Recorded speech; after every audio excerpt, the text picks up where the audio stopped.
All right. Good morning, everyone. Let's do a quick audio check. Make sure everybody can hear me all right here. And then we will get diving on in here.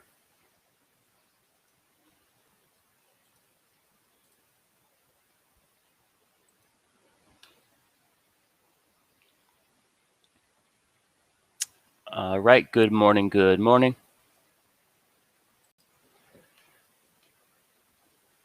Good morning. Good morning. All right. We got the flex. That must mean we're good to go. So as always, y'all, if you got any charts that you want me to cover here, just go on ahead, post them over there in the chat, and I'll save a few minutes here towards the tail end to get jumping on in. But let's get started, though. And I know it's been a while since I've jumped on here with all of you for the pre-market prep, and not much has changed here since we spoke last. So it is a incredibly bullish market environment and an incredibly extended one at the same time. So you look at the S&P 500 here, we're still up here at +2 ATR. So very bullish, but still pretty extended. And then if you look at the Qs here, you check out the Qs, this has been your leadership, and we're up here at +3 ATR. So again, extended yet super bullish. And with the Qs here, major thing to focus on this point in time is going to be this weekly squeeze. So a good example here is actually NVIDIA. If we check out NVIDIA, and we take into consideration, NVIDIA has been extended on its daily chart for basically all of June and so far here in July. But check out the weekly chart. One of the most powerful things in the market is a weekly squeeze. So for NVIDIA here, you build up all that energy in the weekly squeeze. And then as this ultimately fires to the upside here, it's a huge release of energy and momentum. So when you have that kind of momentum behind you, check out what a daily chart is going to often look like. Crazy, crazy extended. So that's the driving force for a lot of the names in the market right now are these bigger weekly squeezes. So you can see how NVIDIA spends pretty much the last, 5 or 6 weeks or so. It spent the last 5 or 6 weeks extended up here at +2 ATR, but with the weekly squeeze, that's what you come to expect. So very, very bullish, very extended. And the thing here is, with those weekly squeezes, and let's just talk about tech. We'll focus on tech for now. There's the potential of one of two things. There is the potential that very much like NVIDIA, the weekly squeeze fires long here, and it's just kind of this nonstop balls to the wall momentum. That doesn't mean, so let's just say theoretically, right? Weekly squeeze fires and we move from, this current price, this is point A, and, we move on up to 15,200, that's point B. Even if the weekly squeeze fires, it doesn't necessarily mean that we're going to go from point A to point B in a straight shot, though it's certainly possible. But we also do want to be, I think, a little bit cautious here. We are extended. So as easily as this market could just continue to rip towards the upside, it could get a little dip to the AEMA, which I think is buyable. You could even get a dip all the way down to the 21 EMA. That doesn't really ruin the structure of this bullish market. But if you get caught, with your pants down, so to say, and you just keep building huge positions up here, that flush is going to crush you. So I think right now it's a mixture of, picking your spots wisely, looking for lower time frame squeezes, but I would keep the position sizing a little bit smaller than usual here. I think, let's look at Amazon. I think where you want to save your bigger position sizes is for when you can build a position at the 21 EMA inside of the squeeze, but also at the same time that the overall market is doing the same thing. So if you look at Amazon here, early June, daily squeeze, you're at your 21 EMA, you had your stacked EMAs, etc. If you look at the QQQ in early June, you had a daily squeeze setting up at the 21 EMA as well. That release of energy, we want to get aggressive for that move. But once we're up here at +2, +3 ATR, we're more so just trying to milk the momentum with smaller position sizes, because when the inevitable happens one day and we do come down to the 21, our number one goal should be, guys, that we're protecting all those profits. So, the ideal time to get heavy here in the Qs is back here in the daily squeeze. What you don't want to do is kick ass, kick ass, kick ass. You're bringing home all kinds of profits, but you keep forcing the issue. Then the market pulls back and you're giving back all those profits. It's just way too much wasted time. So you pick your spots wisely. Amazon here obviously went pretty stupid yesterday. Crazy move. Here's what's interesting about Amazon. Here's your previous all-time high, which we just completely obliterated yesterday. Before last earnings, here was what Amazon did. You had a daily squeeze. The squeeze fired long, ran into good 2-3 plus ATR. Then it pulled back to that 8 EMA. And as we found support at the 8 EMA,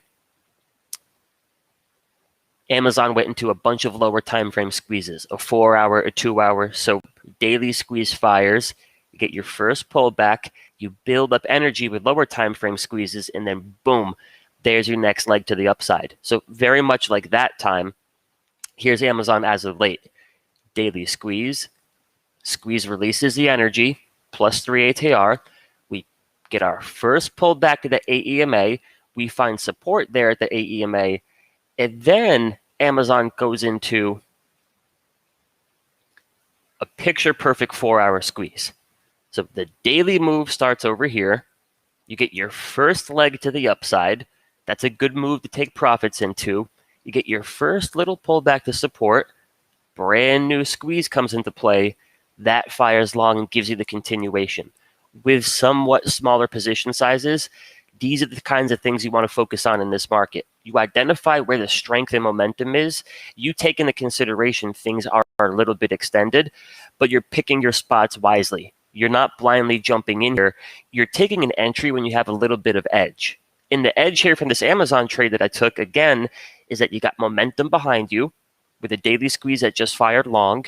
You're finding support on your first pullback. And right on top of that launching pad, here comes a 4-hour, 2-hour, 1-hour squeeze. That's a great spot to plant your seed and catch that continuation if you're still bullish on a tech stock. So we took that position yesterday in the old options room. We did July 23rd expiration put credit spread, and we jumped into this pretty quickly at the open, which thankfully we did, because otherwise this is off to the races. But we sold the put credit spread down here at 35.20. We bought the 3500s as protection, so went $20 wide on that put credit spread. And on my 15 contract position, max profit is about $11,000. So, when you can sell a put credit spread that has a good 20 or so days for expiration, in day one into the trade, you're up 50-60%. It doesn't get much better than that. So super extended, right? This looks like a chart that desperately needs a pullback. You're up here at plus 4 or 5 ATR. But thinking in terms of NVIDIA again, or using NVIDIA as kind of the poster child, so to say, of just how extended something can get and remain once you fire a weekly squeeze, Amazon's got that working in its favor here as well. Your daily chart is definitely extended. Objectively, this is a tough spot, I think, to come in here and take an entry. It's got to be a super small position, if anything. But check out the weekly squeeze. This is a big-time breakout. Unless this completely fails into the end of the week, this is a pretty serious breakout. You've had this general consolidation here. Let's just call it for the last year. So this kind of starts back in August. Let's call it a year. You finally broke this year-long consolidation. So not only is this your leadership as far as the technology sector, this is potentially an incredibly powerful setup here. You're finally releasing all the energy that you've been building here for the last 11 to 12 months. That's some serious stuff. Now, you also have at the same exact time a weekly squeeze here for the QQQ. I know the daily charts are extended, but I'm giving you this point of view here from the weekly charts just to show you the potential that we could continue to grind higher. Even if we do, though, pick your spots wisely. Wait for a dip to the 8 EMA. You wait for a lower time frame squeeze. And here's a good example of, I think, one that could offer some opportunity here. We run Roku through the checklists, and I think I posted in the comments section the link for my free webinar tonight, where I'll be talking about these checklists. But for Roku here, beautiful weekly chart. You got a weekly squeeze trying to get ready to fire here. Stacked EMAs, green 10x bars, histogram turns positive. That's a beautiful looking weekly chart. So there's your bigger picture perspective. And again, a weekly chart fires long. That can give you some serious momentum. So you got the big weekly here. And now how about the daily chart? Remember, in this market that's just kind of like nuts, right? All this momentum, we're not likely to get the dip to the 21 EMA, which is the white moving average. We are way more likely to get a dip here to the 8-period EMA. Let's one more time just go back to NVIDIA.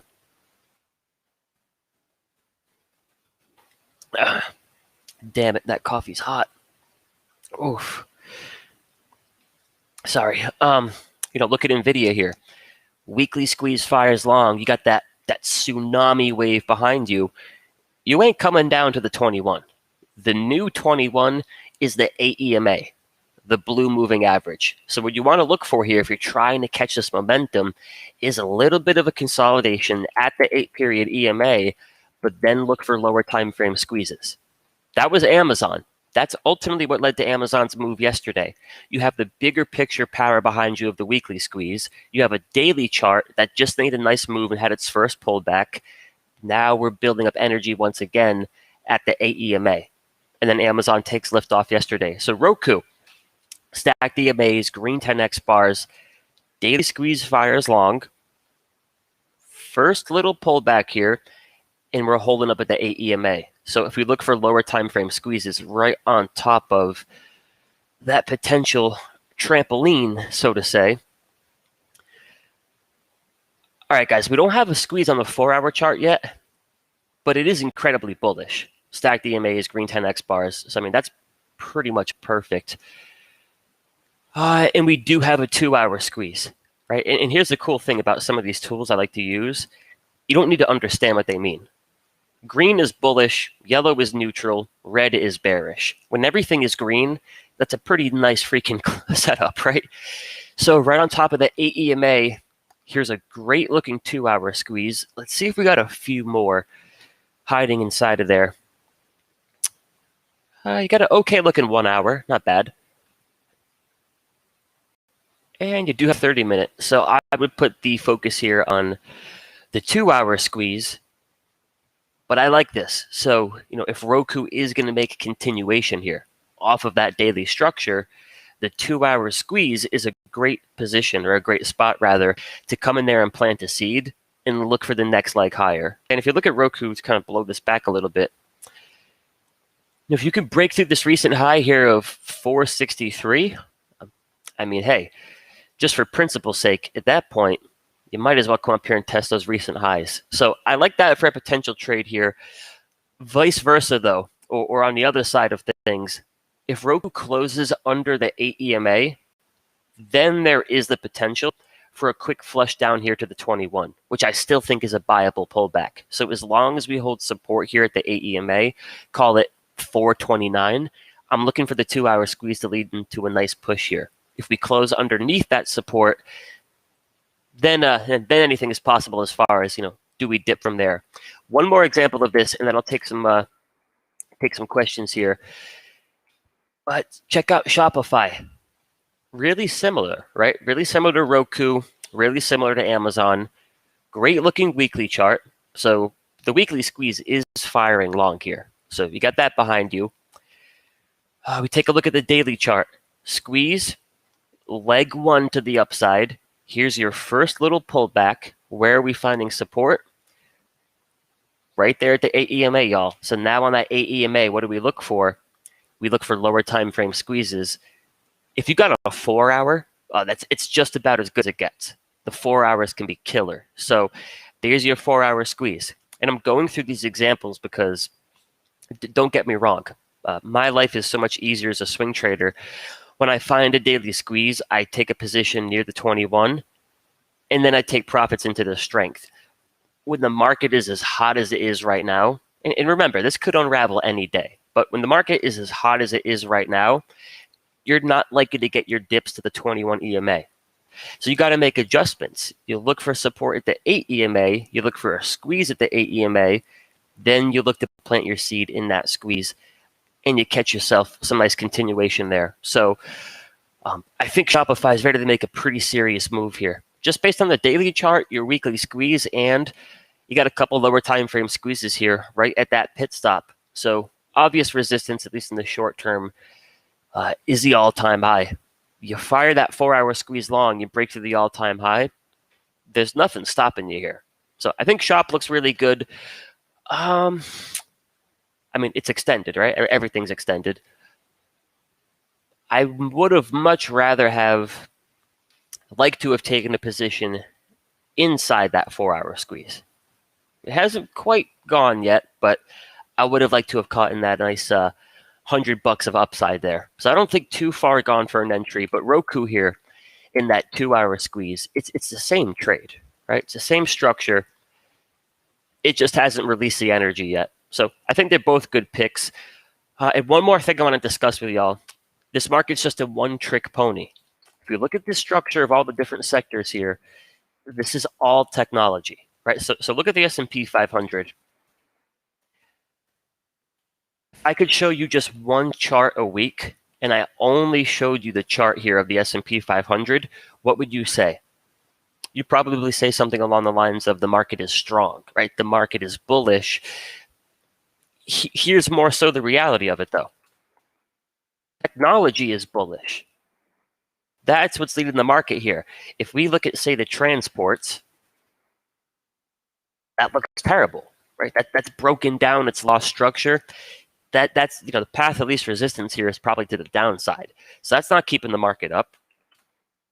The industrials, they're just really sloppy here, right? They're not moving higher. There's no momentum.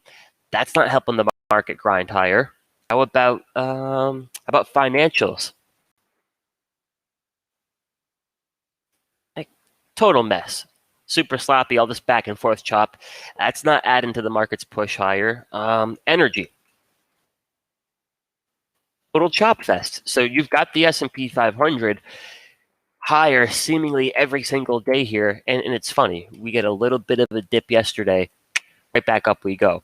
So seemingly every day this thing just continues to grind higher, yet it's basically a one-trick pony. So always remember, the S&P 500, it's a big old basket of stocks, and you got tech stocks and you got energy stocks, right? You got all these different sectors here in the basket.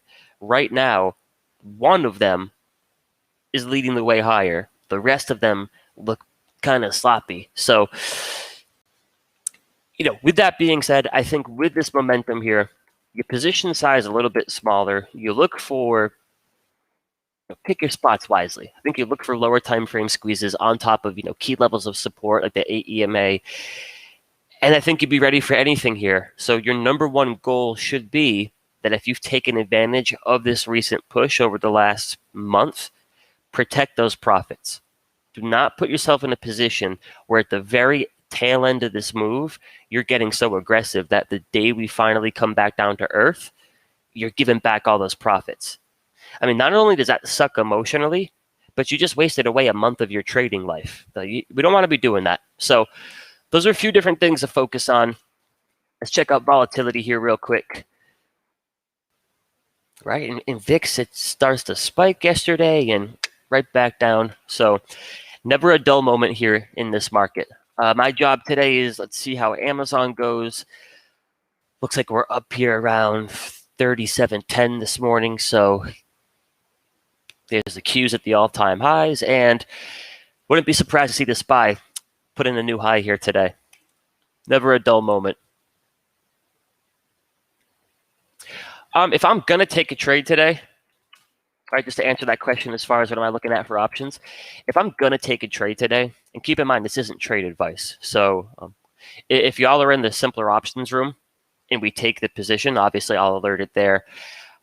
If anything, I like the 2-hour squeeze in Roku right on top of that key level of daily support, your 8 EMA. So the mindset here is you're looking to pick a spot to catch the continuation. Big daily squeeze, fires long, first pulled back to support, and now look at Roku's doing. It's just catching its breath. Right? It went on a big run, made a nice move. It's just catching its breath, getting some Gatorade in its system, right? Replenishing those electrolytes. I'm looking for that to lead to a push back towards the upside. And this is no good if we close under, call it 428, 429. So if anything, I'll keep an eye on that. But my number one job here today is going to be try to manage that stallion known as Amazon. What a move yesterday. Madness. Hey, good morning, Rich. I'm looking forward to the webinar tonight, too. Appreciate you signing up. It'll be a good time. Got some awesome stuff to cover with you guys. The number one goal for me tonight with the webinar is, I want y'all to see how simple it really can be. Now, trading is pretty simple. Right? If you're a newer trader, there is a lot to learn, but ultimately there's just a few things you need to focus on to generate those consistent results. And the setups are important, the strategies are important. At the end of the day, the most important thing is whether or not you can eliminate emotions. That's the killer of every trader. We can all understand the setups. That doesn't take all that long. It's the emotions that are the biggest interference. So, as I discussed the checklist in tonight's webinar, those are the two goals of that checklist. I want to narrow my focus down to the few things that matter. I only want to take setups where the odds are drastically stacked in my favors. But just as importantly, part of that checklist is to eliminate those emotions. As a trader, I don't want to have an opinion. I don't want to think. I want to have a checklist and be able to pull up a chart and in like a matter of a second say, yep, that's a candidate. It's a long, it's a short, it's a nothing. So tonight should be pretty fun. It's 7 to 8 Central Time. Yeah, Terry, will be a webinar. There will be a recording. So Terry, if you just register with that link I put in the chat earlier, and I think it's on Simpler's homepage. If you just go on ahead and register, they'll email you the recording, usually later tonight. They're usually pretty quick with it.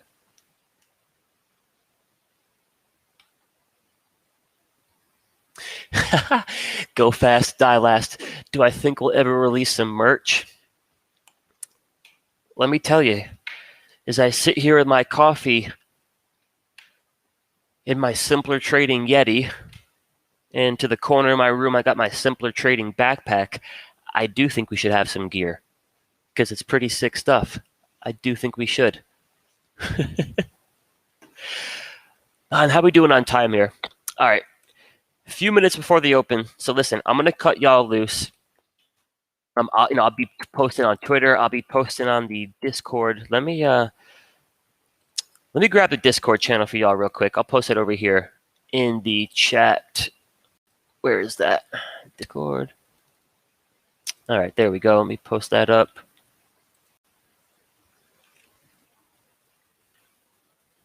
You got the cup?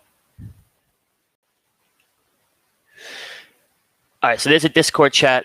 And whether or not I take Roku, it all depends. It all depends. So, if I do take it, here's what I'll tell you. And remember, y'all, we're all responsible for our own trades. So, I might cover a setup here with you that I think looks good and then, just absolutely ignore it for whatever reason. But there's my Twitter. I'll be posting my thoughts throughout the session. If I do end up jumping into old Roku here, I'll go on ahead and let y'all know. But if I was going to take a trade here, every single one of my trades is a credit spread. So you can buy calls, you can do debit spreads. And if I think, if you're going to do the debit spreads and the calls, I think there's, even more of an importance to have a checklist. The danger, I hate to use that word, but the downside of buying calls is the theta decay. So to combat against that theta decay, you want to be like super specific about when you buy those calls. So, that's a different discussion for maybe Friday morning. But if I'm going to do a trade here, I'm probably going to sell a put credit spread underneath support. So I'd be looking maybe at a short strike around 428, 427. As long as it gives me a good 2-to-1 risk reward ratio, it's right up your pal's alley. Todd, I'll be touching on this a little bit in tonight's webinar. It's going to be a matter of personal preference. Here's just what I've found. I have a monthly goal. Every single month, I want to grow my account by 10 to 20%. That's 2.5 to 5% per week. That's my goal. That's my mission. Accomplishing that goal consistently is going to take me where I'm trying to go in life. What I've just found in my own experience, the put credit spreads have made it so much easier to accomplish that goal. Now, if I wanted to make the biggest return possible on a really clean setup, then it would never be the put credit spread. It would be straight calls or a debit spread. In terms of just trying to hit that monthly goal, I found the probabilistic nature of the credit spreads has just worked in my favor. So, you are capping your upside, but what you're gaining is, I think, consistency. But believe me, though I don't trade debit spreads or buy calls, I'm a firm believer you can make that work really well, with these kinds of setups. So, before the open here, we'll look at Amazon again. It's just about knowing when to pick your spot. Whether you're going to buy the stock and you buy equity or you sell puts, whatever the case may be, it's about finding that high probability moment in time. So, you take your weapon of choice at the end of the day, you're in great shape if it's on something with this kind of structure. Weekly squeeze behind you, a daily squeeze just fired long. Here's your first consolidation on top of key support. If you're going to buy calls or do debit spreads, you're going to sell put credit spreads, buy the stock, whatever the case may be, there's that moment in time. If you can dial it down to the point where you're focusing on nothing but those kinds of setups, you're going to make those debit spreads work like extraordinarily well. Extraordinarily well. All right, gang. I'm gonna let you loose now. I wish you the best. Wish you the best of luck today. I look forward to seeing a lot of you in the webinar tonight, and we'll be talking again on Friday morning. So go on and get them. Talk to y'all soon.